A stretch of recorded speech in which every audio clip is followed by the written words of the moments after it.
چلاس کا ضلع دیامر موسمیاتی تبدیلی کے شدید اثرات کی زد میں ہے۔ مختلف علاقوں میں سیلابی صورتحال ہے۔ سب ڈویژن داریل کے علاقے سیمیگال میں موسلادھار بارش کے بعد نالوں میں شدید طغیانی ہے۔ خوفناک سیلابی ریلوں سے قریبی آبادی کو خطرات لاحق ہو چکے ہیں، جبکہ رابطہ پل کو نقصان اور آمد و رفت متاثر ہونے کا بھی خدشہ ہے۔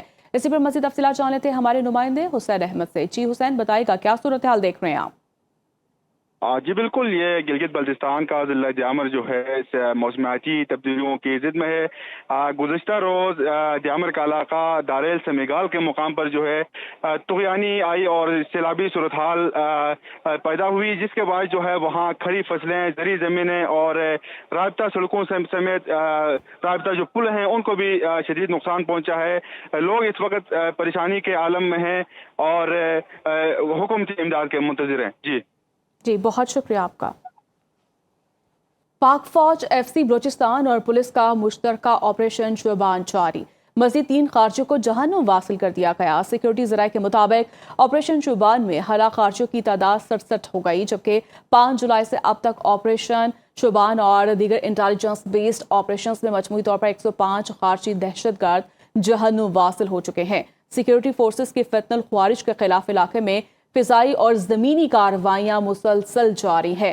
صدر مملکت، وزیراعظم شہباز شریف اور وفاقی وزیر داخلہ کا سیکورٹی فورسز کو خراج تحسین، فورسز کی کامیابیوں کو سراہا، کہا دہشت گرد عناصر کے لیے پاکستان کی سرزمین پر کوئی جگہ نہیں، قوم اپنی بہادر سیکورٹی فورسز کے شانہ بشانہ کھڑی ہے اور دہشت گردی کے مکمل خاتمے کے لیے پرعزم ہے۔ پاک فوج ایف سی بلوچستان اور پولیس کا مشترکہ آپریشن شبان جاری ہے۔ مزید 3 خارجیوں کو جہنم واصل کر دیا گیا۔ مزید جانتے ہیں ڈپٹی بیورو چیف اسلام آباد غزالہ نورین سے۔ جی غزالہ، بتائیے گا اس آپریشن سے متعلق۔ بالکل، سیکورٹی فورسز کی فتنہ الخوارج کے خلاف علاقے میں ہوائی اور زمینی کارروائیاں مسلسل جاری ہیں، اور سیکورٹی ذرائع کی جانب سے یہ بتایا گیا ہے کہ پاک فوج ایف سی بلوچستان اور پولیس کا مشترکہ آپریشن شابان بھی جاری ہے۔ آپریشن شابان کے تحت تازہ کارروائیوں کے دوران مزید 3 خارجیوں کو جہنم واصل کیا گیا ہے، اور اس طرح سے اس آپریشن میں جہنم واصل ہونے کی مجموعی تعداد اب 67 ہو گئی ہے۔ سیکورٹی ذرائع کی جانب سے یہ بھی بتایا گیا ہے کہ 5 جولائی سے اب تک آپریشن شابان اور دیگر انٹیلیجنس بیسڈ آپریشنز میں مجموعی طور پر 105 خارجی دہشت گردوں کو جہنم واصل کیا جا چکا ہے، اور اس عزم کا اعادہ کیا گیا ہے کہ آخری دہشت گرد کے خاتمے تک بلوچستان میں آپریشن شابان جاری رہے گا۔ جی شکریہ آپ کا غزالہ، آپ نے تفصیلات سے آگاہ کیا۔ خطے میں کشیدگی کم کرنے کے لیے قطر اور متحدہ عرب امارات کے درمیان اعلیٰ سطح رابطہ۔ قطر کے وزیر اعظم اور وزیر خارجہ شیخ محمد بن عبد الرحمن بن جاسم آل ثانی نے متحدہ عرب امارات کے وزیر خارجہ شیخ عبداللہ بن زائد ال نہیان سے ٹیلی فون پر گفتگو کی۔